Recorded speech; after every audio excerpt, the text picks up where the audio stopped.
Eu sou Rosalina Santa Cruz, sou professora da PUC, sou da Comissão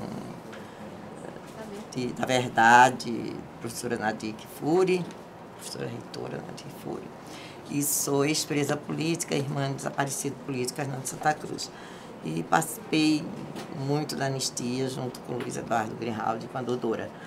E são personalidades importantíssimas na luta da anistia nesse país. Compartilhamos muito isso.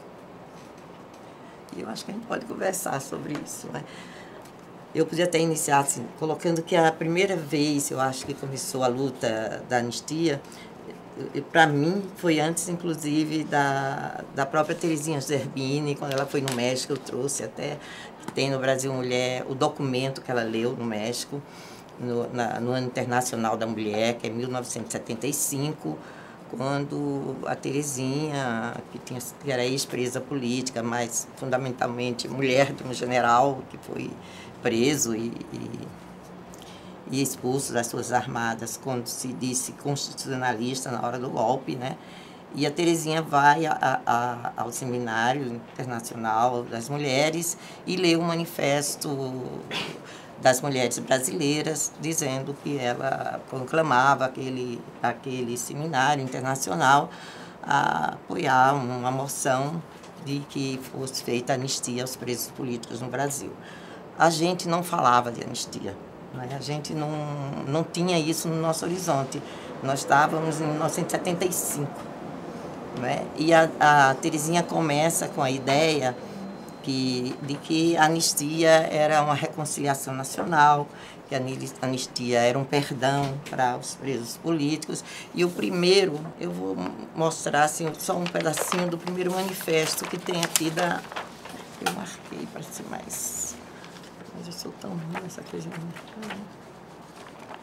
O primeiro do México é assim, né? É um manifesto, isso é Manifesto das Mulheres Brasileiras em favor da anistia. Esse é o manifesto que a Terezinha lê em 1975, que nós, mulheres brasileiras, nesse Ano Internacional da Mulher, assumimos nossas responsabilidades de cidadãs no quadro político nacional. Através da história, provamos o espírito solidário da mulher, fortalecendo aspirações de amor e justiça. Eis porque, neste Ano Internacional da Mulher, nós nos antepomos aos destinos da nação, que só cumprirá a sua finalidade de paz, se for concedida anistia ampla e geral a todos aqueles que foram atingidos pelos atos de exceção. Conclamamos todas as mulheres no sentido de se unirem a este movimento, procurando o apoio de todos quantos se identifiquem com a ideia e a necessidade imperiosa da anistia, tendo em vista um dos objetivos nacionais, a unidade da nação. Com esse manifesto, ela no dia 24 de junho de 75, ela no México, com 700 mulheres latino-americanas presentes à Conferência do Ano Internacional da Mulher, entre elas nenhuma representante governamental, elaboramos uma declaração conjunta para ser enviada à ONU, incluindo entre suas proposições a anistia para todos os presos políticos do mundo e em repúdio a todos os perseguidos por causas ideológicas, e em especial a anistia no Brasil. A foto tem a foto da Terezinha. A Terezinha participa no jornal até 76, quando ela sai.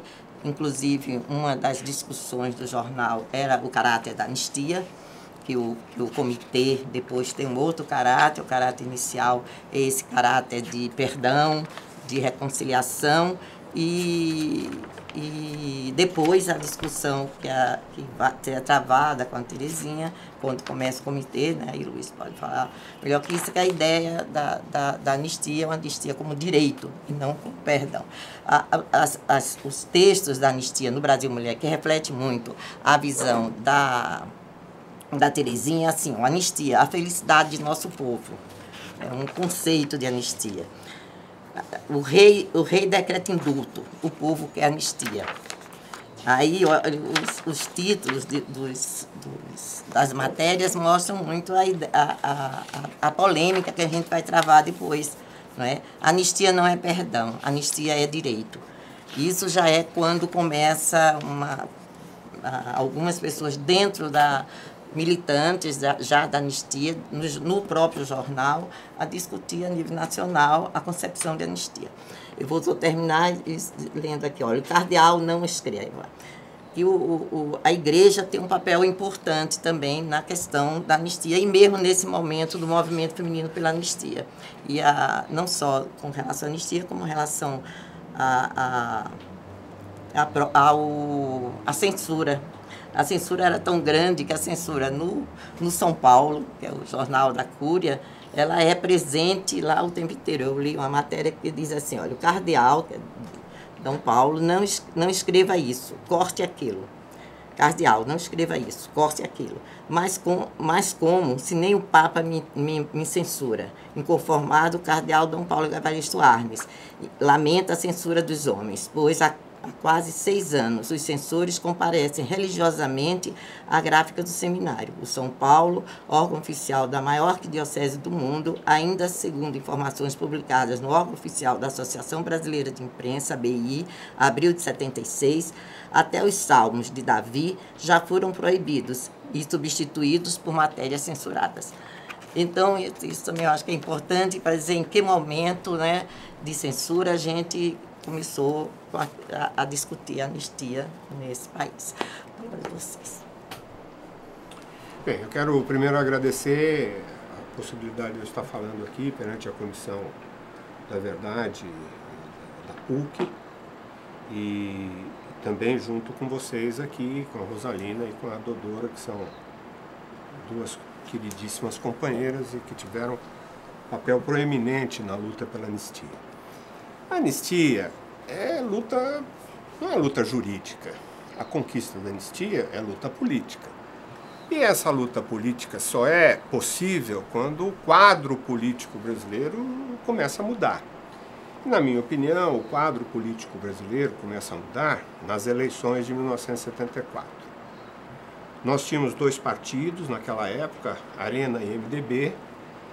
A Arena era o partido do governo, do regime militar, da ditadura, e o MDB era um partido de oposição, até certo ponto consentida. E parte da estrutura do MDB foi montada por decisão dos militares, separando um pedaço da Arena para ingressar no MDB. Mas em 1974 ocorreram eleições no Brasil. E essas eleições mudaram o quadro político brasileiro. O MDB, que era partido minoritário, passou a ser majoritário. Eu não me lembro, mas imagino que 16, 17 estados, tá certo? O MDB fez o governador, tá certo? Fez os senadores e tal. Se estabeleceu uma ampla bancada de deputados federais e estaduais. Aqui em São Paulo, por exemplo, nós elegemos o Orestes Quercia, senador, com milhões de votos. E era uma pessoa absolutamente desconhecida na política brasileira, tinha sido prefeito em Campinas, era um radialista de jogo de futebol e virou o campeão de votos nas eleições de 74. Muito bem. Bem, a partir daí, eu acho que setores que estavam acuados, setores que estavam mudos, né, cuja resistência era molecular, começaram a se organizar. Eu me lembro que a primeira vez que eu escutei falar da Terezinha Zerbini e do movimento feminino foi logo no início de 1975, janeiro de 75. Nós tínhamos feito as eleições. Em 74, nós tínhamos no escritório a eleição do Ailton Soares, deputado federal, Quercia, né, e outras pessoas. E eu vou a Caio Prado, onde estava a Madre Cristina, converso com ela e ela fala, olha, o resultado das eleições do ano passado, essa vitória do MDB, fez com que diversas lutas políticas começam a desabrochar. Você conhece a Terezinha Zerbini? Eu falei, não conheço. Pois é, ela é esposa do general Zerbini, irmã deste médico cirurgião e tal. E ela está construindo um movimento de mulheres pela anistia. Seria bom se você conversasse com ela, etc. Tal. E ela, inclusive, me deu um texto, que não sei se é este, Rosalina, que você leu, de uma declaração de anistia, etc. Tal. Bem, depois disso, já em 75, acho que o movimento feminino pela anistia era, como por ter sido o primeiro, e a iniciativa da Terezinha Zerbini e de outras companheiras, eu acho que é uma coisa muito importante. Mas a luta pela anistia deu um outro salto de qualidade quando surgiram os comitês brasileiros pela anistia. Por que isso? Porque o movimento feminino pela anistia era centrado em pessoas. E o CBA passou a ser organizado por entidades. Então, as entidades tinham maior representatividade que as pessoas. E o movimento, o CBA, começou a se espraiar, sabe, por entidades, né? E nós fizemos, então, o primeiro CBA foi o do Rio de Janeiro, o da Eni Moreira, capitaneado pela Eni Moreira, né?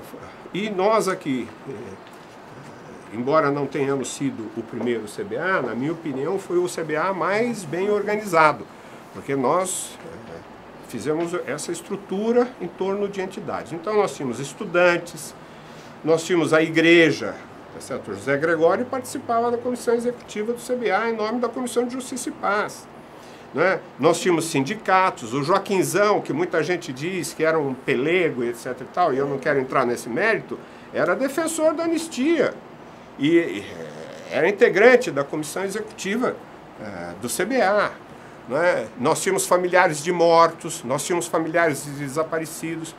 E o CBA, num primeiro momento, foi rompendo o isolamento das famílias, rompendo o isolamento dos presos políticos e fazendo a junção das famílias como entidade política com voz ativa na sociedade e fazendo com que a opinião dos presos políticos fosse ouvida aqui. Então nós começamos com atitudes e atividades simples. Nós começamos a fazer visitas, a estimular visitas ao presídio. Então, artistas, né?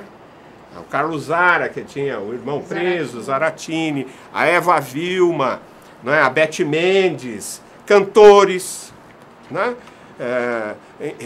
Escritores, advogados, juristas, padres, o Padre Renzo, tá certo? Falecido Padre Renzo, que virou um habitué, tá certo, de visitas nos presídios brasileiros. Então, os presos políticos que estavam isolados, cuja voz não era ouvida, não era, né, que eram pessoas, né, no ocaso da luta armada, da resistência armada, no período da aniquilação das organizações de resistência, os presos políticos passaram a substituir as próprias organizações de resistência, que estavam sendo derrotadas militarmente, politicamente, etc., e passaram a se constituir num polo. Então as pessoas queriam. No começo a gente implorava para as pessoas irem visitar os presos políticos. Depois a gente teve que montar uma espécie de secretaria para dividir. Então, essa semana vai você já está cheio essa semana. Semana que vem você vai. Não era assim? Tínhamos uma agenda de visita aos presos políticos, né? Nós ligamos os presos políticos na sociedade também através dos seus trabalhos manuais. Trabalhos com miçangas, com pulseirinha, com bolsas, com cintos, com marcador de livro, entendeu? Pirogravuras que eram vendidas, etc. e tal. E a gente arrecadava dinheiro. E eu faço questão de dizer que neste período teve um papel fundamental a Madre Cristina Sodré Doria. Porque era ali, na Rua Caio Prado, onde funcionava o Sede Sapiência, que todos os sábados, às 2 horas da tarde, 10 a 12 pessoas entravam na sala dela para discutir o que fazer em prol dos presos políticos. Então, Pedro Pontual, que hoje está no Ministério da Casa Civil com Gilberto Carvalho, o Pedro Pontual, a Celeste Fon, a Maria Nilde Marcelani, tá certo? A Cecília Guaraná, uma série de pessoas, tá certo? Nós nos reunimos das 2 às 5 e entrávamos, Leslie, a cada 5 minutos, porque nós não podíamos entrar todos juntos por causa da segurança. Então entrava umas 2, outras 2 e 5, outras 2 e 8, outras 2 e 13. E quando se conformava a reunião, já eram 3 horas da tarde. Então a gente, Pedro Pontual, né? Ana Maria Camargo, professora, de documentação e tal. E esse grupo foi o que começou pré-existente ao CBA. Depois o CBA se constituiu e a partir daí veio e tal. Nós fomos pioneiros nisso. Eu tenho muito orgulho dessa luta. E às vezes as pessoas me acham que eu sou personalista em função do CBA. Não, mas eu acho que foi uma das lutas mais bonitas que eu tenha participado na vida. Por quê? Porque o CBA, ele rompeu com esse isolamento, ele criou-se, ele passou a ser interlocutor e ele passou a ser protagonista da luta pela anistia. Nosso primeiro ato foi no Largo de São Francisco, no pátio interno do Largo de São Francisco. Acho que foi em 1970 e... Quando a gente saiu de cabeça, de mão para trás, eu não sei, tem umas fotos aí, Terezinha, Rosângela. Nós saímos, a tropa de choque cercou, tínhamos 400 pessoas, acho que já era da Convergência, das prisões da Convergência, tá certo? E nós saímos, e o coronel da PM, da tropa de choque lá, querendo prender todo mundo, e a gente negociou e acabou saindo com as mãos na cabeça, tá certo? E ninguém foi preso. Acho que foi a primeira vez que nós tivemos um ato, do começo ao fim, um ato que não tinha restrição, que você podia falar o que você queria. Então, ditadura, lei de segurança nacional, tortura, mortos, assassinatos, torturadores. O CBA era desabrido na sua fala, ele não tinha, não fale isso, não fale aquilo, não, você falava de tudo. E o CBA foi uma escola política também, porque a gente conseguiu conviver com pessoas de diferentes origens. Nós tínhamos gente de luta armada, né, origem de luta armada, nós tínhamos gente da guerrilha urbana, da guerrilha rural, e nós tínhamos gente do Partido Comunista. E, às vezes, tradicionais, eu me lembro, às vezes, a Dona Maria Augusta Capistrano se assustava um pouco com o conteúdo das nossas discussões. Pra bomba, né? E ela ficava meia olhando, então, mas nós nos tolerávamos. E nós tínhamos uma solidariedade interna entre nós muito grande. Nós éramos um por todos e todos por um, não tinha dúvida. Era um pouquinho de gente, era um punhado, umas 20, 30 pessoas. Fomos ganhando as praças, fizemos os atos. Primeiro ato na São Francisco, depois fizemos um ato na São Francisco numa passeata até a Praça da Sé. Depois fizemos um primeiro ato na Praça da Sé. E aí nós fomos ganhando os espaços, entendeu? E fomos ganhando as ruas, e fomos ganhando os corações. E nós queríamos anistia ampla, geral e restrita. Não tenha dúvida. Nós não fazíamos, né? Nós convencemos os presos políticos de que a luta pela anistia era uma luta importante do ponto de vista político. Porque muitas vezes os presos também achavam que a anistia era perdão e eles não queriam perdão. E a gente falava, não, é perdão, é conquista. É direito, é conquista, é luta, né? E a gente foi dobrando. Eu vou encerrar aqui essa primeira parte para dizer o seguinte.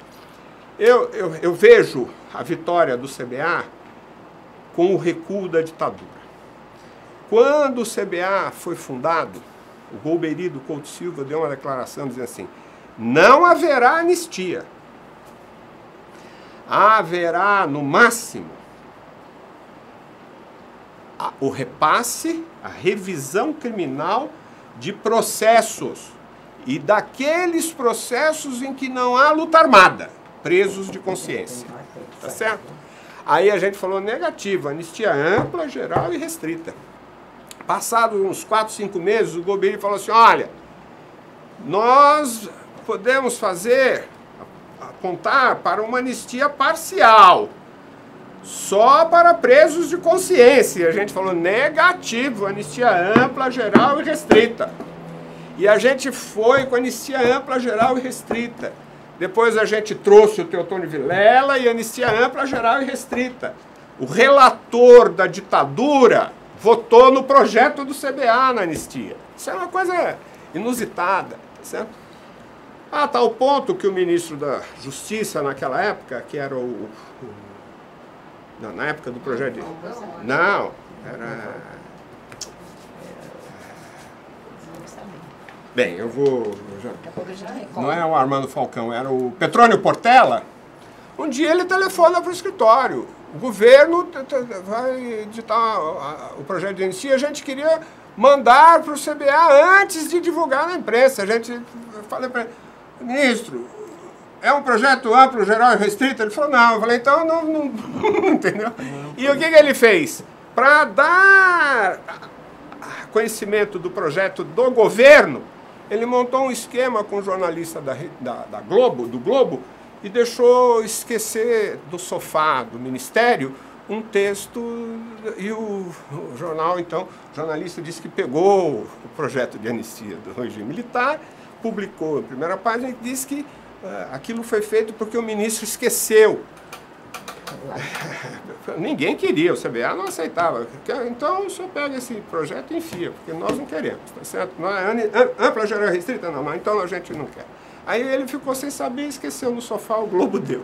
E a gente modificou e foi para cima e perdemos por 4, 5 votos, tá certo? Tivemos fases gloriosas nesse processo.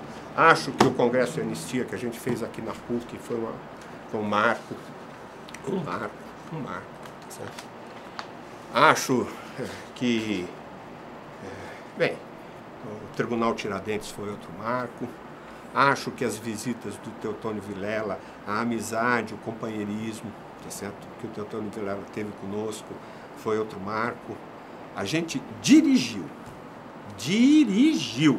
a luta pela anistia no Brasil. Este CBA, da rua Travessa Brigadeiro Luiz Antônio, número 21. Nós espalhamos o CBA. Um pouco semelhante ao que está acontecendo agora com esses movimentos de rua. Há uma semelhança, entendeu? Em que as coisas vão... Essa comissão da verdade, né, que vai se irradiando. Há uma semelhança disso. A comissão da Assembleia, a comissão da Câmara, a comissão federal, a comissão isso, no Rio, no São Paulo, na BI.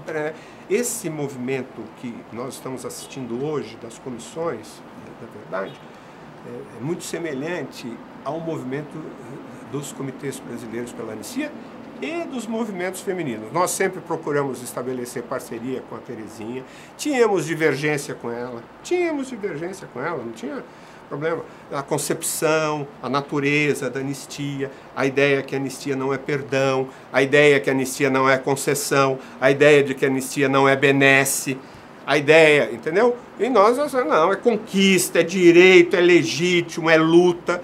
Então havia sempre essas coisas, mas a gente sempre pôs ela para participar.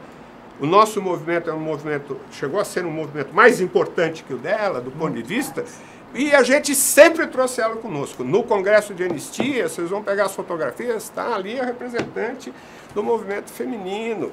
Tem várias atividades com o Teotônio Vilela, que a Terezinha Zerbini está junto com a gente nunca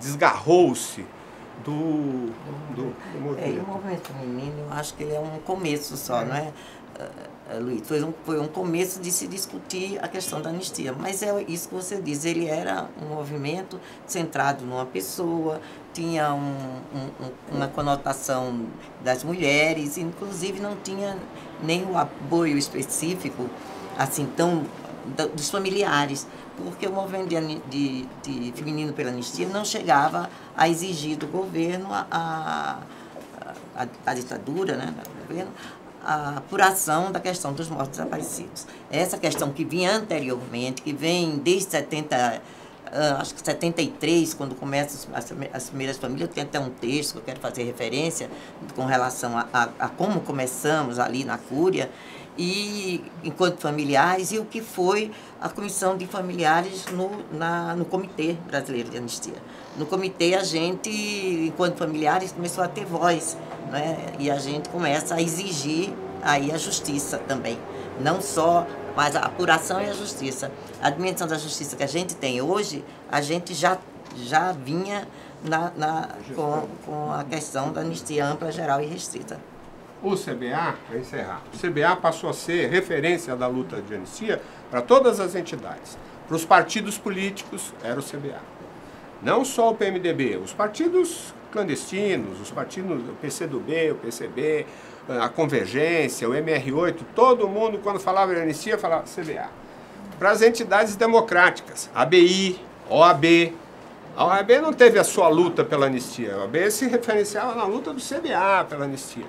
As comissões de direitos humanos da Cúria Metropolitana, a Comissão de Justiça e Paz, não tinha a sua luta pela anistia, estava no CBA. A Comissão Arquidiocesana estava no CBA, o Clamor estava no CBA, D. Paulo estava no CBA. D. Paulo, as mães, os desaparecidos. Então, eu, a semana passada, peguei Quando o D. Paulo foi se aposentar, a secretária dele entregou-me duas pastas com correspondência dele naquela época, porque o D. Paulo era uma pessoa que quando era cardeal, ainda é, uma pessoa que tinha em determinadas pessoas para resolver determinados assuntos. Então, Jaime Wright resolvia isso, não sei quem resolvia aquilo, Zé Carlos Dias resolvia aquilo, não sei das coisas. E a correspondência que recebia de presos políticos, muitas vezes ele pedia para nós respondermos. Ele pedia, quem é esse preso político que mandou aqui? Eu falei, esse é de Itamaracá, D. Paulo é assim, assim, assim. Eu me lembro do Roline, som de Cavalcante. D. Paulo, ele mandou uma carta para D. Paulo me perguntou, quem é esse? Esse aqui é o Roline, assim, assim, assim, prisão perpétua, prisão perpétua e mais 100 anos. A pessoa era condenada à prisão perpétua, mais 100 anos. Tá certo? E ele então fazia sempre respostas para essas pessoas. Acho que quando ele se aposentou, saiu da Cúria, a secretária não tinha para quem entregar, entregou essas duas pastas para mim. Hoje eu fui ver isso é um tesouro. Isto é um tesouro. Eu digo a vocês que nada do que se escreveu sobre D. Paulo até agora, tá certo? Podia prescindir dessas cartas, entendeu? Eu não sei o que eu vou fazer, se eu vou lá falar com ele, falar, D. Paulo, só me entregou isso aqui, o que o senhor quer que eu faça, né? Tem coisas que ele pediu só depois que ele for. Depois do nosso memorial. É isso. Então, eu vou começar antes, eu só ler uma coisa, como eu acho que começou, já que você falou de D. Paulo, eu acho que quando começou para os familiares, a questão da nossa organização, que vai estar presente no comitê e que tivemos também teve imensa importância para a gente, para as famílias, o Comitê Brasileiro pela Anistia. É um depoimento que eu dou e que está no site do Perseu Abramo, que diz assim, era 1974, o mês era junho. Cheguei ao meu apartamento na Rua Angélica, em São Paulo, ansiosa e triste. Mais um dia sem notícias de Fernando, irmão querido, preso e desaparecido desde 23 de abril daquele mesmo ano. Naquela manhã, meu primeiro filho, André, tinha apenas 5 meses e estava no seu berço com aquele sorriso desdentado, tão lindo e inocente dos recém-nascidos. André, com tão poucos meses, já havia sido preso, ficando nas mãos dos policiais por 2 dias, naquele mesmo apartamento, quando eu e seu pai fomos sequestrados e presos pela segunda vez. Estava perdida em meio a pensamentos que me eram constantes naquele momento. Minha prisão, os dias de tortura, a lembrança dos companheiros e companheiras de mais de um ano de convivência forçada, dos mortos tão queridos, o medo do que poderia estar acontecendo com Fernando naquele momento, o que poderia vir acontecer novamente comigo, com Geraldo, com André, com tantos outros companheiros que estavam na clandestinidade e que estavam presos sem perspectiva de saírem da cadeia, condenados a muitos anos de prisão. Dirigi-me à porta do apartamento, temerosa como sempre, e encontrei um bilhete que fora colocado por baixo dela. Peguei e o li apressadamente. Sou uma mãe desesperada como a tua, em busca de minha filha, presa e desaparecida. Peguei teu endereço ontem na Cúria, quando fui falar com Dom Paulo. Gostaria de encontrá-la na próxima terça-feira à tarde. Nossa dor e nossa luta são iguais, não falte. O bilhete estava assinado por Felícia, e só depois eu soube que se tratava da mãe de uma jovem chamada Isis Dias de Oliveira, desaparecida até hoje, como meu irmão. Esse foi o começo para mim dos encontros entre aquelas mães, esposas, irmãs, que se transformaram no embrião da Comissão de Familiares de Mortos Desaparecidos Políticos. Muito sofremos juntas e muito lutamos no período que precedeu a promulgação da Lei da Anistia. E posteriormente mais ainda, uma vez que a anistia nem sequer abordou esta questão. Na busca de desvendarmos o que realmente aconteceu a nossos familiares, nos juntamos com as famílias dos desaparecidos, isso depois, da guerrilha do Araguaia. As famílias foram se unindo e se reunindo pelo Brasil inteiro, mesmo depois de promulgada a Lei da Anistia em 1979. A nossa família é muito grande e se espalhou por outras cidades. E assim, mamãe, Marcelo, Tuca, Lincoln, meus irmãos, militaram no movimento em Recife, Márcia, Dora, Eudes, irmãs, cunhado, no Rio, e durante muitos anos, desde aqueles primeiros encontros na Cúria de São Paulo, em 74, quando um grupo de familiares foi a Brasília, junto com Dom Paulo, para ser recebido pelo general Goberido Couto e Silva, e depois na formação oficial da Comissão de Familiares de Desaparecidos Políticos, no primeiro Congresso da Anistia. No Tuca, nós, familiares, percorremos juntos cemitérios, ficamos horas e horas e dias lendo e pesquisando livros de necrotério, recolhendo dados, buscando pistas. E assim, no trabalho cotidiano, o nosso grupo crescia mais a mais. Fui ao exterior para participar do Congresso da Anistia em Roma, representando a comissão, junto com Dona Maria Augusta, esposa de Davi Capristano, desaparecido até hoje. E quando voltamos, continuamos participando de passeatas, atos públicos, comícios, lutamos muito pela anistia ampla, geral e restrita. Mas quando a lei de anistia foi promulgada, nada havia de concreto sobre mortos e desaparecidos. Essa leitura, eu acho que é uma homenagem, uma celebração a todas as mães e familiares que lutamos juntos, doutora e Luiz, na busca. E continuamos até hoje. Porque até hoje, mesmo com a Comissão da Verdade, nós não temos ainda nenhum esclarecimento em relação aos mortos desaparecidos. Você vê que em todos os lugares, a Rosalina está aqui, na Comissão da Verdade da PUC. O Ivan Seixas, cujo pai foi assassinado na sua presença, a mãe, as duas irmãs, Yara e Eda, Fani, Yara e Eda foram presas e processadas, e ele acabou parando na Casa de Custódia e Tratamento Taubaté, menor de idade, está lá junto com o Adriano Diogo, que tinha sido preso político, lutando na Comissão da Verdade. Ainda semana passada, na ABI, houve o ato do centenário, do Davi Capistrano. 98 anos. Estava lá a Dona Maria Augusta Capistrano. Entendeu? E Dona Felícia morreu sem saber o destino de sua filha. Muitos têm morrido. Esse é o problema, que nós estamos indo. Então, eu sou Maria Auxiliadora Arantes, do Dora, e fui também presa com os meus filhos pequenos, de 2 e 3 anos de idade. E na época do CBA eu era familiar de preso político, e foi nessa condição que eu entrei na luta pela anistia. O meu ex-marido, Aldo Arantes, era cliente do Luiz Eduardo, e foi você que me convidou para compor essas primeiras reuniões do Comitê Brasileiro pela Anistia, junto com a Celeste Fon, que é irmã do Atom Fon. Então, as primeiras lembranças que eu tenho da organização do CBA já foram aqui na Rua Ministro Godoy, 1484.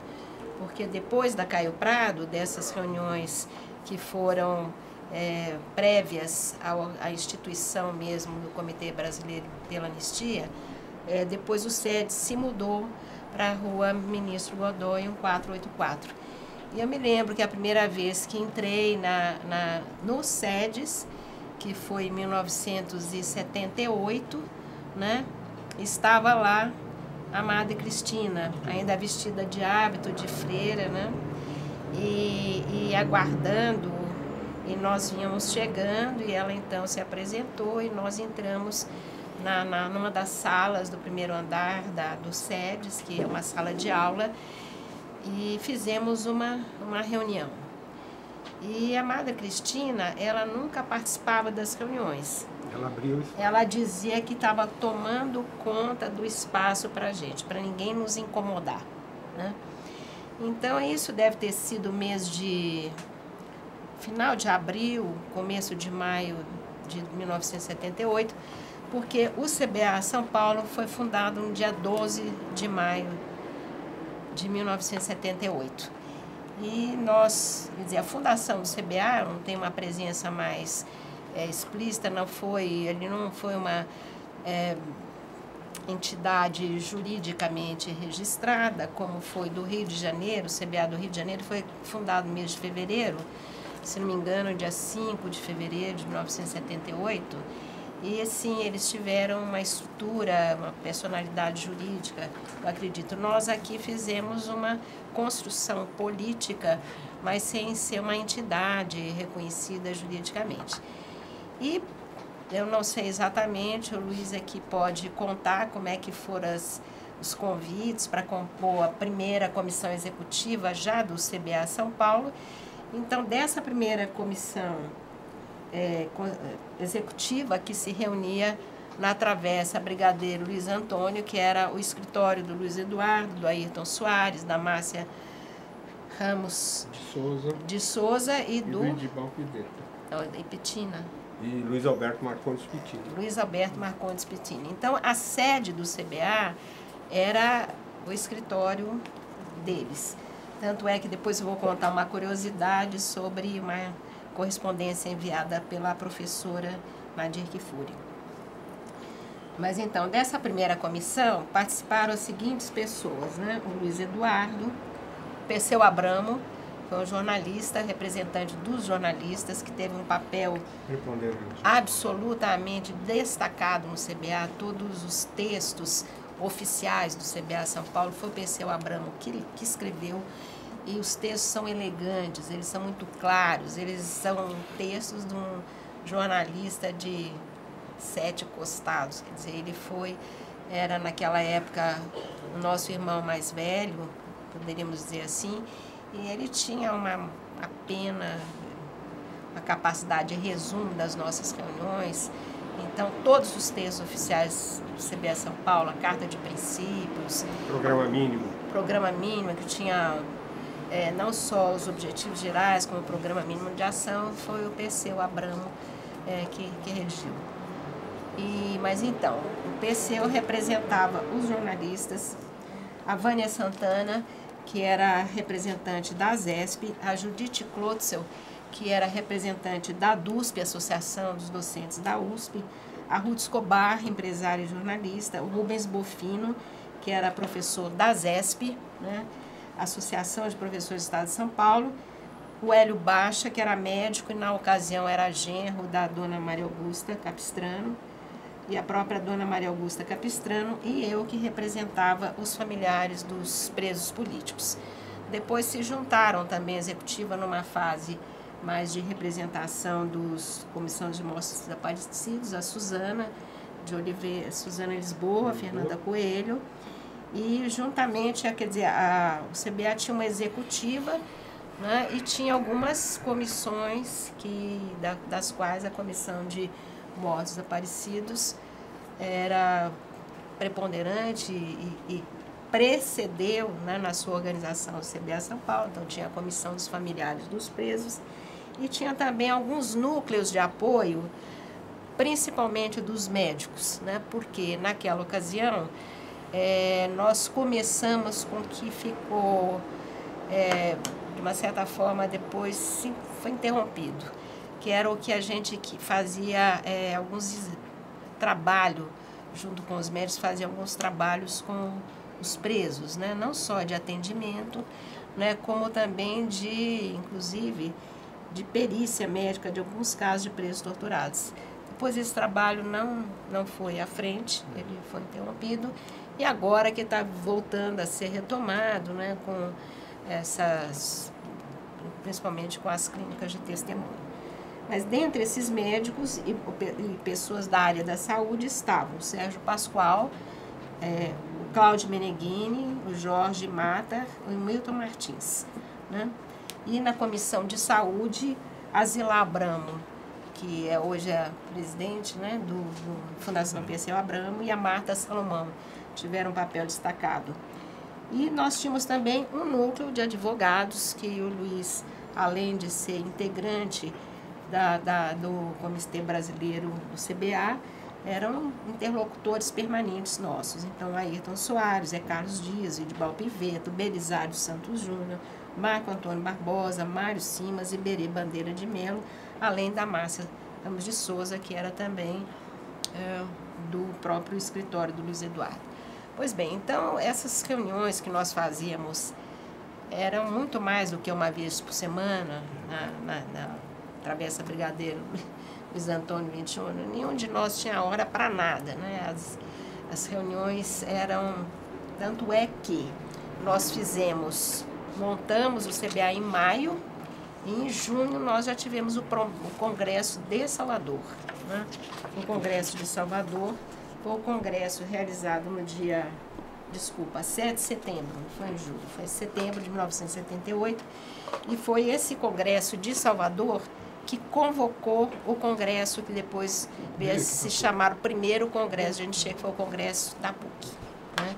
Então, nós tivemos mês de maio, junho, julho, agosto, setembro, para já convocar um congresso, não um congresso, uma reunião de Salvador, que já naquele momento reuniam 17 entidades nacionais, entre movimentos femininos pela anistia, vários núcleos, Pernambuco, Bahia, Minas Gerais, São Paulo, Rio de Janeiro, e tinha também aqui de Londrina, e tinha também os CBAs de várias capitais do Brasil, e tinha também alguns núcleos de direitos humanos do Pará, e o que se chamava naquela ocasião núcleos de defesa dos direitos humanos. A gente não conhecia ainda essa nomenclatura que hoje nos é tão familiar.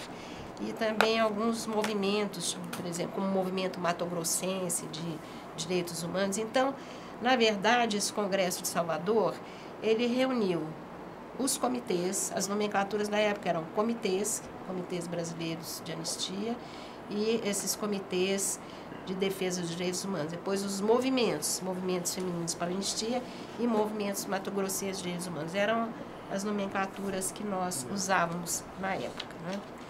Pois bem, esse congresso, essa reunião de Salvador, convocou esse congresso aqui da PUC, né?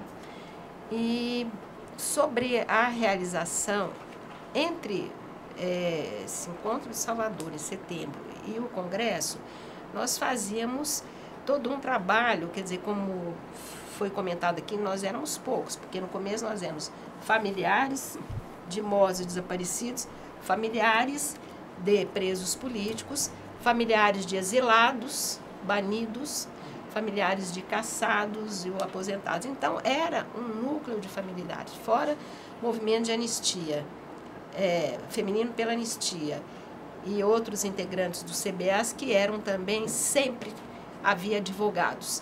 Então, de uma certa forma, a população que no começo se envolveu na luta pela anistia foi a população, as pessoas estavam diretamente atingidas pela violência da ditadura civil-militar, que na época nós chamávamos pelo regime de exceção ou ditadura, nós usávamos essa designação, né?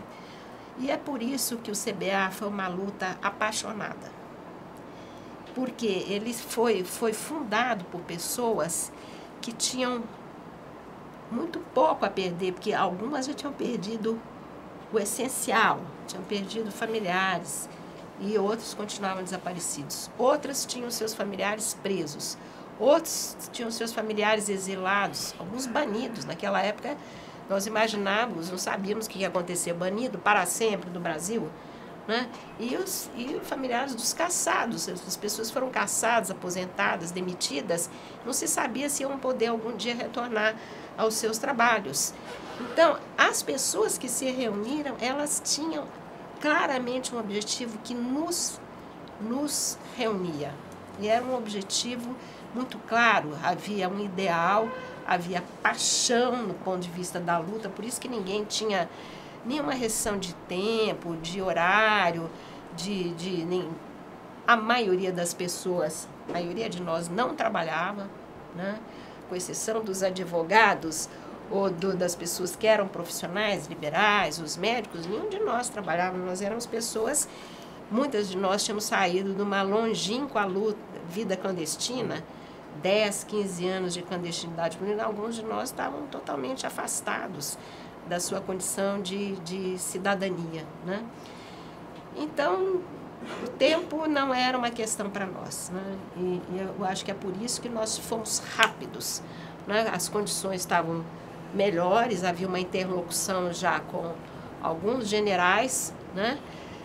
Havia uma interface com o MDB, que tinha então uma conversa, alguma coisa da Casa Parlamentar, mas a minha opinião é que nós em nenhum momento, isso é a minha opinião pessoal, né, em nenhum momento nós imaginávamos que a lei de anistia viesse de um Congresso.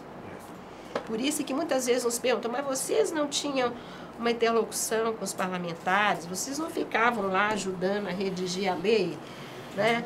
Vocês não ficavam lá fazendo um lobby, uma conversa pública, uma audiência pública. Não, nós não tínhamos, no começo, uma parte do CBA, sei a experiência dos familiares, nós aparecemos, mas nós não falávamos com o Congresso, porque nós achávamos que era um Congresso bicameral, Arena e MDB, fantoche. Nós tínhamos alguns parlamentares ou senadores, como depois eu vou contar alguns deles passando no Congresso da Anistia. Entre os senadores tinha o Severo Gomes, que foi quem nos propiciou, inclusive, a aproximação com o Teotônio Vilela, né? Mas eram pouquíssimos. Então, nós não tínhamos uma ideia de que a anistia ia vir a partir de uma lei concedida pelo Congresso Nacional. Por isso é que eu faço aqui, chamo a atenção, que quando se fala sobre anistia no Brasil, muitas vezes as pessoas focalizam a lei da anistia, né? Então, é como se aquela lei, inclusive estudos comparativos, que comparam a lei da anistia do Brasil com a lei da anistia de outros países que conquistaram a anistia, mas a nossa intervenção na lei da anistia que veio para o Brasil, de 0 a 10, ela foi 0, porque nós, ao conquistarmos, nós tivemos os nossos principais pleitos rejeitados. Então, nós não fomos artífices da lei da anistia, nós ajudamos a fazer com que ela pudesse acontecer, mas nós não somos responsáveis em nenhum momento pela interpretação da lei da anistia quando fala em crimes conexos, né? Nós nunca imaginamos que fosse uma anistia de dupla mão. Eu acho que é verdade isso, doutora, que depois da lei de anistia, nós fizemos um outro congresso de anistia. Exato. O movimento de anistia continuou, com lei de anistia, com essa lei. Exatamente. Porque, também... Mas essa foi uma vitória, né? Assim, foi uma vitória. Uma vitória desse movimento e, embora parcial, e nós sabíamos disso, né? Mas foi que eu quero distinguir. A possibilidade naquele foi uma momento, vitória, né? Foi uma vitória, porque o Congresso só se mexeu, né? Porque tinha um movimento de rua. Avassalador, assim, do nosso ponto de vista, era avassalador, né?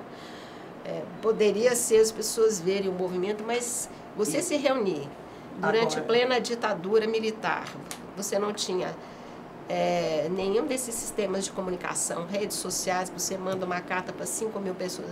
Os telefones, nós não usávamos telefones, os telefones eram censurados, as cartas eram censuradas, as formas de comunicação eram boca a boca, reuniões e tal. Nós não tínhamos formas de comunicação massiva. Então, você conseguir realizar um congresso, como foi o daqui, realizado na PUC, no TUCA, com um conjunto de representações, às quais eu vou me referir, uma vitória. E foi depois disso que a lei da anistia, um ano depois, né, ela foi finalmente escrita.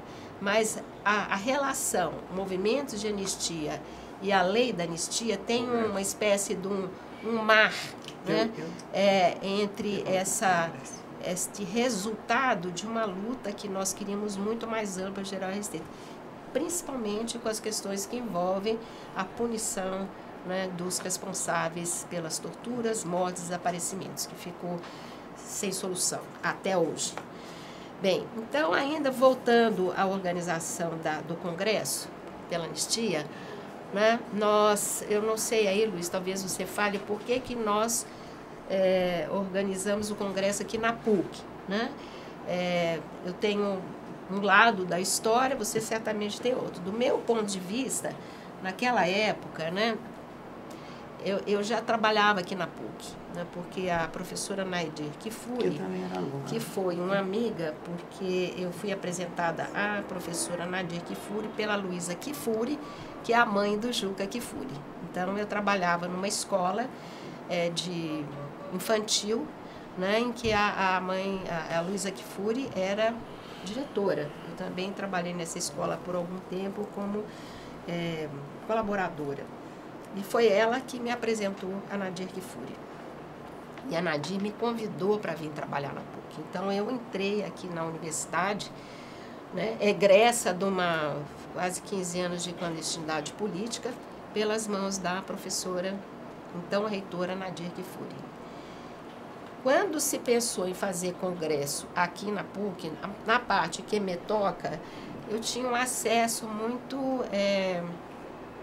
facilitado à professora Nadir, porque ela me colocou imediatamente para trabalhar na assessoria técnica de planejamento da PUC, junto com José Massafumi Nagamini, com quem eu aprendi, né, inúmeras formas de sistematização, de documentação, inclusive trabalhando em processos de regulamentação de vários cursos aqui da PUC, né? Mas então eu tinha esse acesso à professora Nadir para falar sobre o assunto. E no caso da Madre Cristina, nós andávamos por lá. A Madre Cristina eu já conhecia desde Ação Popular, quando ela foi uma colaboradora, né, conosco. Então, eu não sei exatamente por que nós escolhemos a PUC. A gente conversou com Dom Paulo. Dom Paulo sugeriu que fosse a PUC. Aí, acho que você e mais alguém, 2 ou 3 pessoas vieram falar com a Nadir, e a Nadir deixou usar o Tuca. Mas teve um problema na PUC também. Vamos falar as coisas como são. É a Comissão da Verdade? É a Comissão da Verdade. Nós queríamos fazer o lançamento do Congresso de Anistia aqui na PUC e as reuniões dos grupos de trabalho aqui na PUC. Nós só fizemos o lançamento aqui na PUC, porque o padre Edênio, quando a gente pediu a utilização das salas da PUC para os grupos de trabalho, ele desaconselhou, falou que não era possível, etc. e tal. E foi por isso que nós fizemos o lançamento do Congresso de Anistia aqui no PUC, no teatro, no Tuca, e os grupos de trabalho no Sede Sapiência, que ali no Sede Sapiência a gente mandava, a gente era rei ali. Então, falar com a Madre Cristina, a Madre Cristina falou, não, o que vocês quiserem, a hora que vocês quiserem, quando vocês quiserem. E depois a gente fez o encerramento do Congresso no Teatro Ruth Escobar. Então, eu não me lembro qual foi a desculpa que foi dada, mas houve uma justificativa qualquer do padre Edênio, dizendo que achava melhor não usar, não era possível usar, e não sei das quantas e tal. Tinha gente que achava que a PUC ia sofrer um atentado por este Congresso de Anistia. Eu acho que tem que quando nós contamos a história hoje, né, a gente não imagina o grau de violência. Quer dizer, nós quando começamos a organizar as pessoas que eram militantes e tal, nós não tínhamos ainda conhecimento de toda a violência que tinha ocorrido. Então, no caso, nós tínhamos muitas cautelas. A própria escolha da PUC e do Instituto Sede Sapiência, eles eram revestidos de cautela, porque nós estávamos sob a ditadura militar. no Brasil ainda mandavam os generais. Então, acho que o fato da PUC ter sido invadida um ano antes, 1977, né, e ela cedeu várias, aqui foram feitas reuniões da União Nacional de Estudantes, que eram reuniões clandestinas, foi feita reunião da SBPC, Sociedade Brasileira para o Progresso da Ciência. Então, o fato de autorizar que o Congresso fosse feito aqui foi uma vitória do ponto de vista da coragem da reitora, da reitoria, das pessoas que aprovaram, né, a realização do Congresso. Agora, de uma certa forma, a delicadeza da presença permanente, uma coisa é uma noite, outra coisa são várias tardes e noites, como... Manhãs, tardes e noites. Como seriam as reuniões, e com pessoas, porque quem participaria dessas reuniões? Essencialmente os atingidos políticos, porque as reuniões do Congresso foram, nós chamamos assim, categorias de atingidos. Então, atingidos, familiares de mortos desaparecidos, familiares de presos políticos, familiares de caçados, banidos, familiares de banidos e exilados, caçados e aposentados. Então, todas as pessoas que participavam das reuniões eram pessoas que estavam diretamente atingidas. Então, seria quase que né, poderíamos imaginar assim, um lugar que, se fosse, de uma certa forma, atingido, invadido, ia ser pegar uma liderança política que tinha tido a determinação de se reunir para pensar alguma coisa. Então, isso eu penso hoje, né? Na época, a gente achou natural, assim, isso aqui, isso ali, era tão pertinho, né? Mas, então, essas reuniões que nós fazemos no Instituto Sede Sapiência, elas têm... É muito interessante que a Madre Cristina, ela era uma pessoa extremamente corajosa, determinada. Houve momentos em que ela emprestava a chave dos sedes para nós, porque nós nos reuníamos nos domingos, né? Então, ela emprestava a chave, a gente levava para as nossas casas, depois abria, depois devolvia para ela. Quer dizer, na segunda-feira. Nunca, jamais, nada no Instituto Sedes, nenhuma cadeira que tenha sido arranhada, nada. A gente se preocupava em deixar o lugar como nós tínhamos recebido.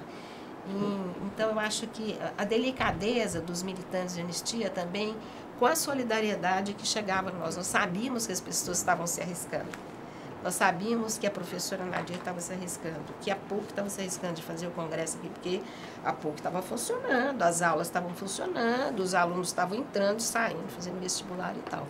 Então, havia uma certa delicadeza, como nós éramos também atingidos, nós sabíamos o que significava ser atingido pela violência que nós nunca imaginávamos que pudesse vir a ser daquela monta, né? É uma violência armada. 2, nas nossas reuniões sempre houve infiltrações de representantes da polícia. No Congresso de Anistia, nós localizamos e pusemos para fora. E a gente punha para fora mesmo, não tinha nada, e dedava o cara. Já dá repressão. No Sede Sapiência, isso aconteceu depois num terceiro encontro de familiares que houve lá no anfiteatro dos Sedes, que nós, inclusive, quando vamos lá, sempre frequentamos, porque quem localizou o infiltrado foi a Madre Cristina e o seu João. Por quê? O seu João era o homem da lanchonete, né? Era um funcionário do Sedes que tinha uma lanchonete. A lanchonete tinha água, café com leite e pão com manteiga na chapa, um pingado. E o seu João ficava o tempo todo naquela lanchonete, limpando um balcão, para lá, para cá, escondia a gente atrás do balcão. E quando a gente se reunia, o seu João não arredava pé. E depois a gente descobriu, porque ele ficava olhando quem entrava e quem saía naquele primeiro andar. A pedido da Madre Cristina. A pedido da Madre Cristina. E foi ele nosso segurança. Que localizou uma pessoa estranha no anfiteatro, avisou para a Madre Cristina, e ela foi lá e falou, ponha-se daqui para fora, né? E 2 pessoas ajudaram. Lá ele tirou o cara. Então era assim. Então, a nossa força era a força da convicção E os nossos, das ideias, as né? ABIN revelam isso, né? Pois é. Tem, no meu ABIN tem referência à participação do quando a gente pede documentos da ABIN, né? Tem lá, participou de uma reunião do SED, participou de uma reunião da PUC. Mas então, sobre estava monitorado naquela reunião. Né? Sobre o Congresso propriamente dito, ele acabou sendo... Ele teve uma organização, eu acho assim, invejável, porque com os recursos que nós não tínhamos, né? Não tinha nenhuma... Posso fazer uma homenagem à infraestrutura? Eu queria fazer uma homenagem à companheira Maristela. Estela e Estela, as irmãs. As manas. As manas. Que a Regina Estela morreu e a Maristela está viva. E foram companheiras, até vi fotos dela no Congresso, né? Fizeram a infraestrutura com muita alegria, trancinha. Companheiras de... Porque nós não tínhamos, né? Nós não tínhamos Lembra, né, Luiz? Uma instituição de apoio, né, para fazer textos, para... O que nós tínhamos e tivemos sempre foram fotógrafas. Né? A agência F4, da Anaí Benedito, que também é ex-presa política, né? Tirou inúmeras todas as fotos, nossas fotos. Né? E algumas dessas da F4, até uma foto premiada, que é aquela foto da pomba, né? Em cima, que, como a gente brinca, foi uma foto montada, né? Mas não foi. Nós treinamos muito aquela foto. Porque aquela foto foi já no ano de 79, né? Depois a gente conversa mais. Posso falar uma coisinha? Pode, faça favor. Eu não sei quantos atos foram feitos no Tuca. Acho que centenas, milhares.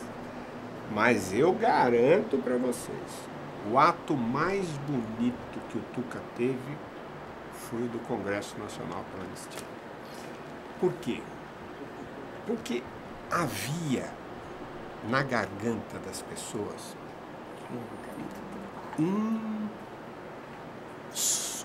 alguma coisa sufocada e que a gente tinha medo de falar.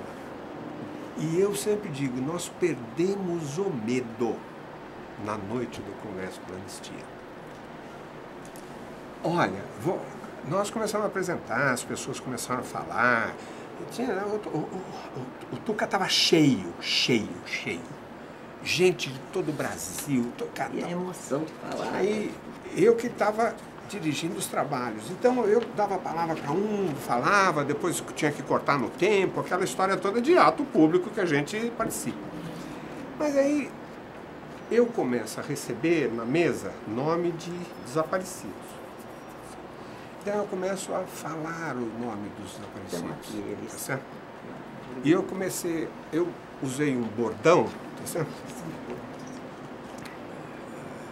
Companheiro fulano de tal, marco e símbolo da luta do povo brasileiro. E o povo falava assim, presente. E aquilo foi andando, e era 10, 12 que a gente falava por E no...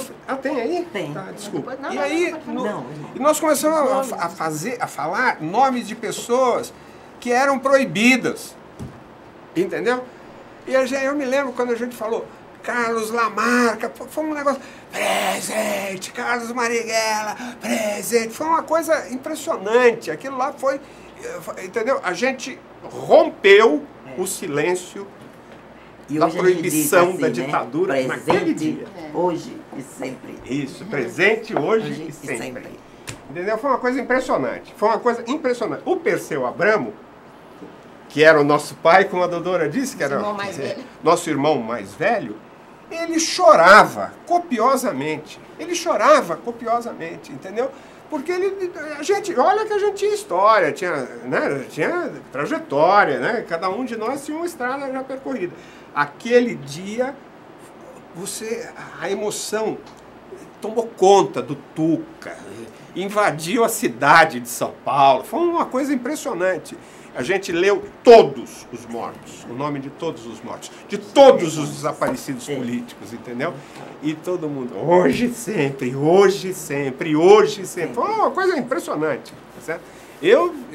Até hoje eu fico arrepiado. E acho que foi a primeira vez que a gente conseguiu falar alto, alto? num auditório daquele, nomes como Carlos Marighella, Carlos da Marca. Foi mesmo. Foi mesmo. Que estava presente mesmo, né? Estava preso aqui, né? A gente só falava baixinho. Gritamos os nomes das pessoas, dos companheiros. Foi mesmo. Então, exatamente isso. O Luiz foi que dirigiu, foi o presidente do Congresso, né? E a secretária foi a Margarida Naves, que era representando o movimento feminino pela anistia. E o Alexandre Cunha, que está aí até hoje, é professor da Sociedade de Defesa dos Direitos Humanos do Pará. Então, era o grupo que dirigia os trabalhos do Congresso, né? E é impressionante a quantidade de pessoas presentes ao Congresso, e nós tínhamos por meta, desde que nós tomamos uma atitude política muito sábia desde o começo. O CBA, ele jamais se considerou autossuficiente nas suas propostas.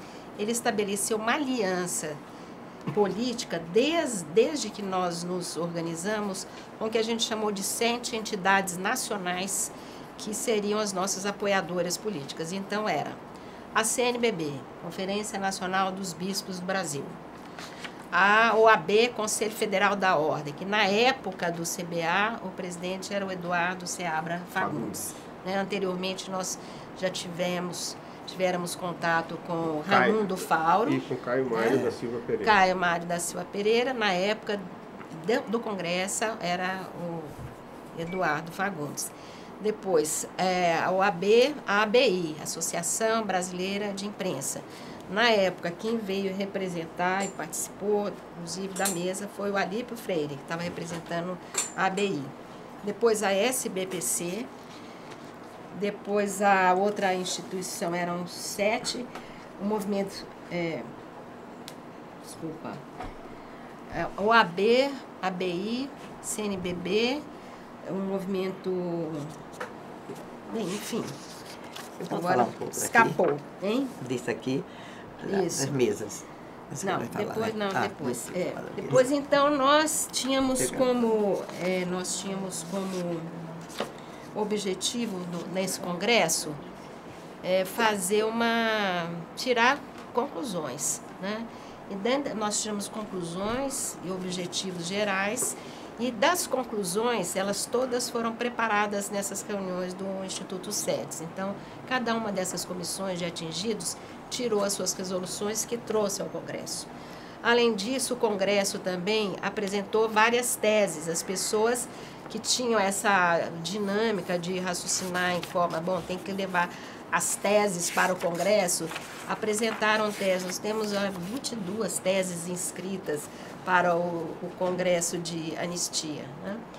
E, além disso, durante o Congresso, nós recebemos moções de apoio, telegramas e vindos do exterior. Para vocês terem uma ideia, a mesa do Congresso, né? Ordem dos Advogados Brasil, que era o Eduardo Seabra Fagundes, representando o CNBB, o padre Virgílio Shoa, que era sempre quem representava o CNBB, sede em Brasília, né? A ABI foi o Alípio Freire, que era o presidente da Seccional São Paulo, da Comissão de Justiça e Paz, na ocasião José Carlos Dias, que era o presidente, do Comissão PRO-UNE, União Nacional dos Estudantes, que a UNE tinha sido extinta, a sede queimada, então a UNE tinha sido desorganizada pelos ditadores, né? Então tinha uma comissão PRO-UNE, os representantes eram o Paulo Massoca e o Marcelo Barbieri. Da SBPC, a representante foi a professora Carolina Boia. Do IAB, que foi também um parceiro permanente, estava o Edgar Graef, que era vice-presidente nacional. IAB, Instituto de Arquitetos do Brasil. Representando os familiares de preso político de Pernambuco, a Rejane Cavalcante. A oposição sindical era o Biraci Dantas de Oliveira, Bira, nosso conhecido Bira. Até hoje aparece, tá por aí. A força sindical, né? Familiar de preso político, a nossa querida Dona Maria Augusta Capistrano, com 98 anos de idade hoje. E dos deputados caçados eram Lisânias Maciel. Do exterior, seguintes pessoas: Tribunal Bertrand Russell, Lélio Basso, Senador italiano. Senador, presidente, juristas católicos da Comissão Internacional, o Luiz Joanet. Do CIMAD, que é a Organização Internacional de Apoio aos Refugiados do Mundo, André Jacques. Comitê de Solidariedade França-Brasil, Etienne Bloch. Associação Suíça pela Anistia Geral dos Prisioneiros Políticos, Paul Gilhard, da Suíça. Associação dos Juristas Progressistas de Genebra, Paul Gilhard também. E representando 10 organizações da Suíça que lutam pelos direitos humanos, Jean-Bernard Weber. Então, para vocês verem...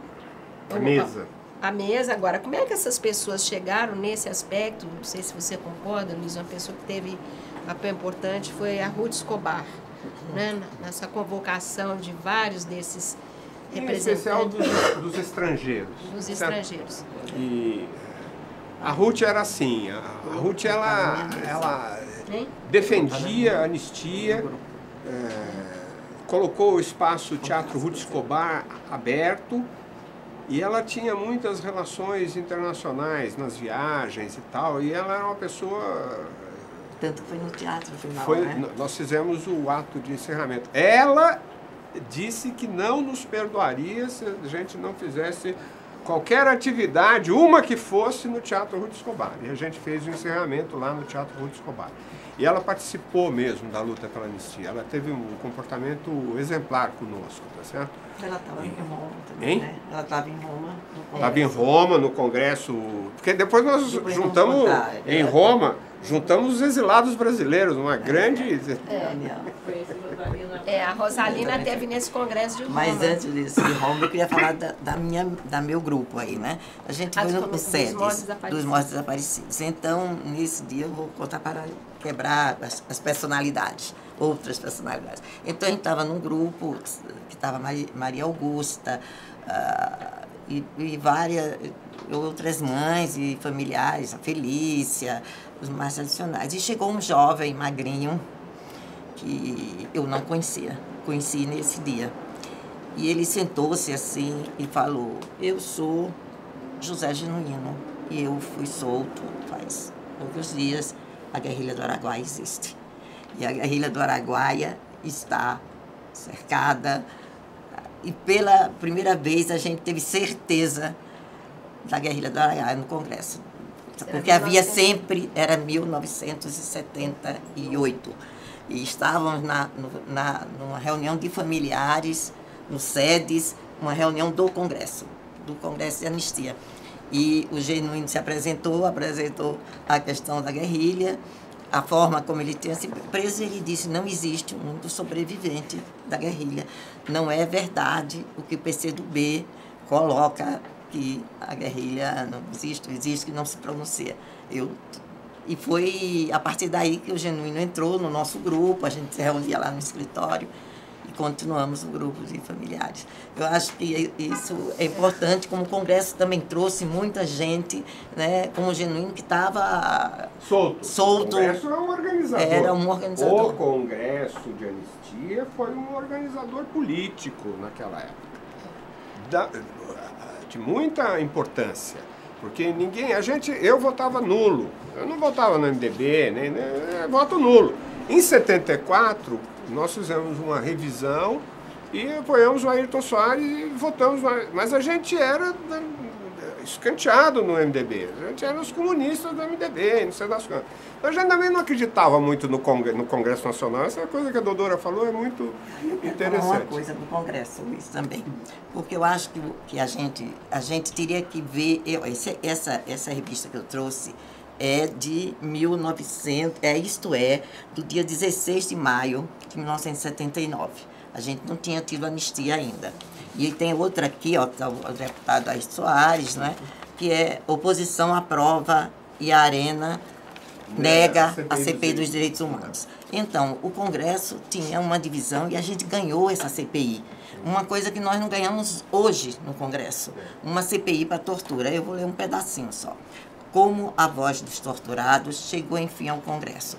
Eu fui nessa atividade e, sinceramente, fui com medo e voltei com mais medo ainda. Porque naquele Congresso ali, pela primeira vez, quando eu vi o Genuíno na coisa, eu vi pela primeira vez o Ivan Seixas, que foi comigo, dizer um nome que eu jamais esquecerei.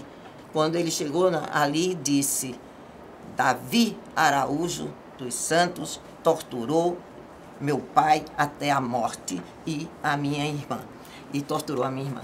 E quando o Ivan disse isso, antes da anistia, no Congresso Nacional, e a gente voltou sozinho de avião, eu, ele e Dona Egli, a gente vinha um pegando na mão do outro, como é que a gente vai exercer em São Paulo? Esse Davi deve estar na porta do aeroporto nos esperando. E vencemos essa CPI, ganhamos. Isso é um feito, como é que a Arena e o MDB voltou contra algumas vozes do Partido Comunista Brasileiro, que na época votou contra a CPI. Eu vou ler só um pedacinho. Nada de mais emocionante, diz a Isto É, houve no Congresso este ano do que a reunião da bancada do MDB na quinta-feira, dia 10, quando os oposicionistas decidiram, por maioria de votos, propor uma CPI para a investigação de torturas.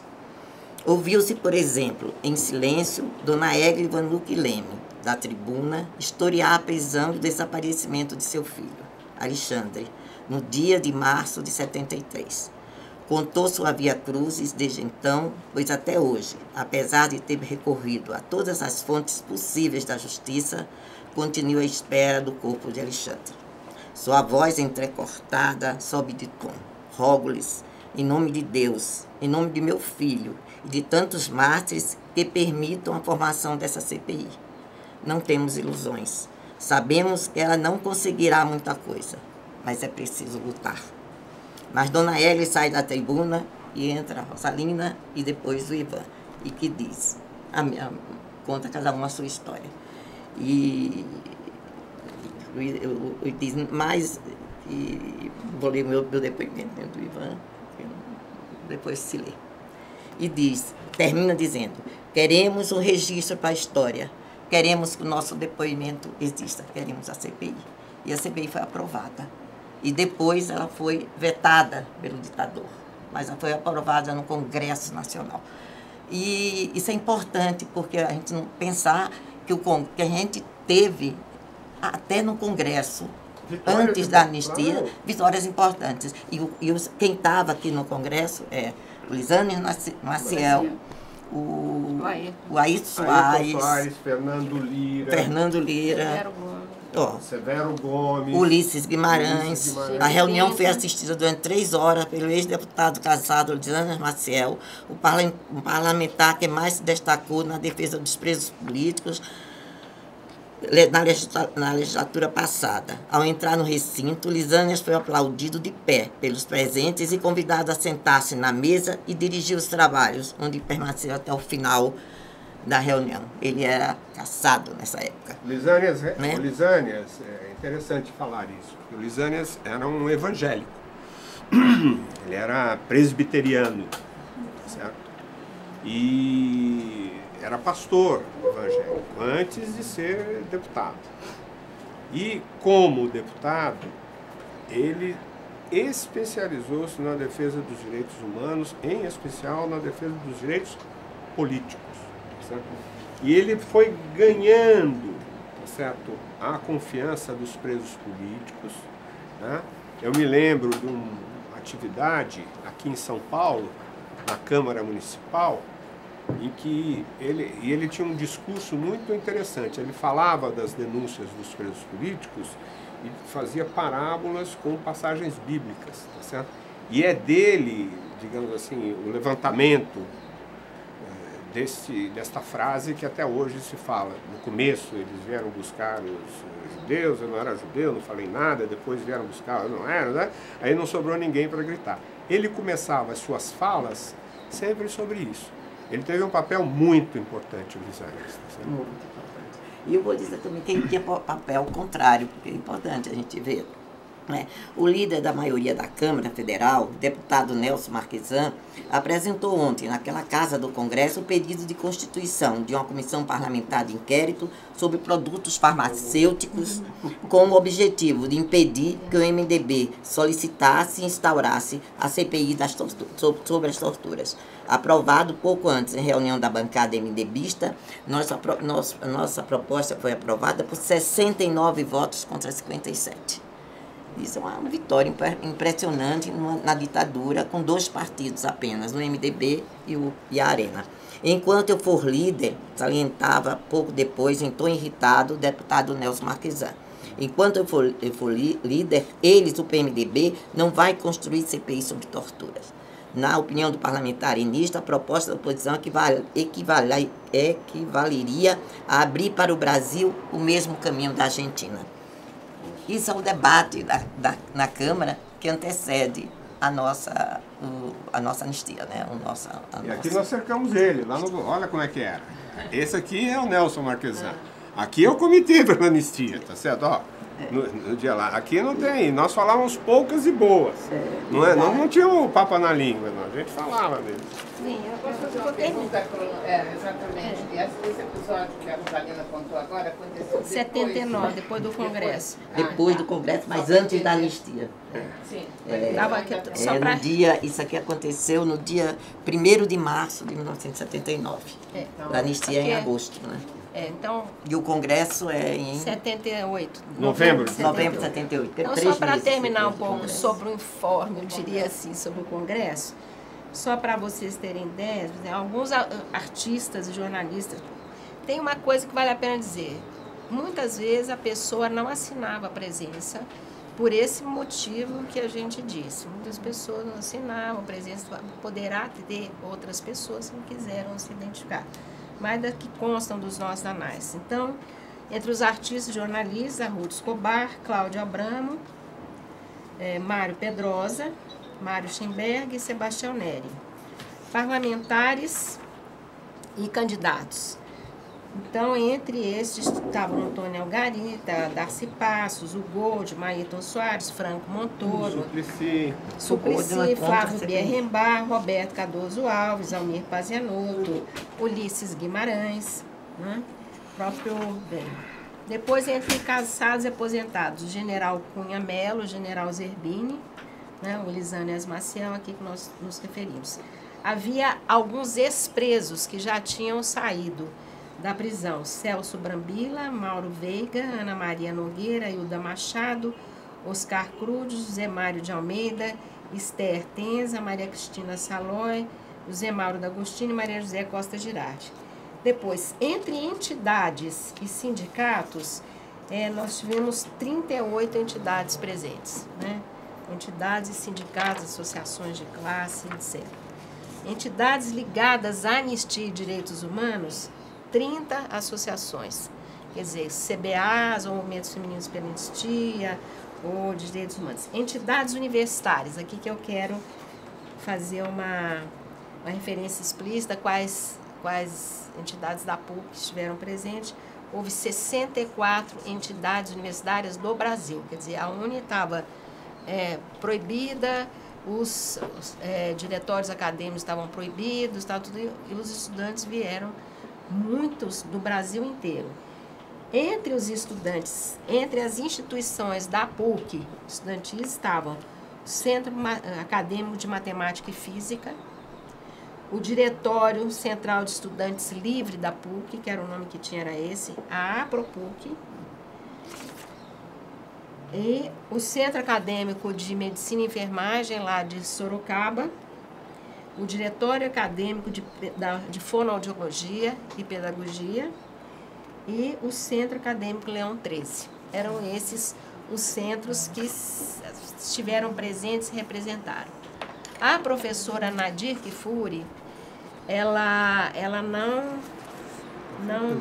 Hein? Não, tá certo, desculpa. Então, são a listagem que constam dos nossos jornais, são essas, né? Aí tinha, entre amigos e familiares, que é isso aqui... Não te atrapalhei. Não.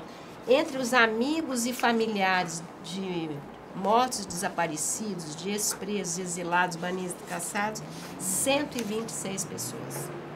Então, só isso já tem para dar uma configuração das pessoas que estavam presentes ao Congresso, que é isso, é o que o Luiz se refere. Foi a primeira vez que as pessoas puderam gritar, se conhecer, se reconhecer. Nós não nos conhecíamos, eu nunca tinha visto a Rosalina na vida, nunca tinha visto a Celeste na vida. Uma interlocução era com os advogados. Então, a gente foi se... você é parente de um, de outro. Então, é isso que dá aquele caldo da paixão que eu disse no começo, né, das pessoas. profundamente atingidas por essa questão. A professora Nadir Kifuri, bom, ela mandou uma mensagem, eu acho que ela tinha exatamente essa decisão, eu acho que era uma decisão política aqui da PUC, exatamente que a PUC tinha sido atingida, ela mandou um telegrama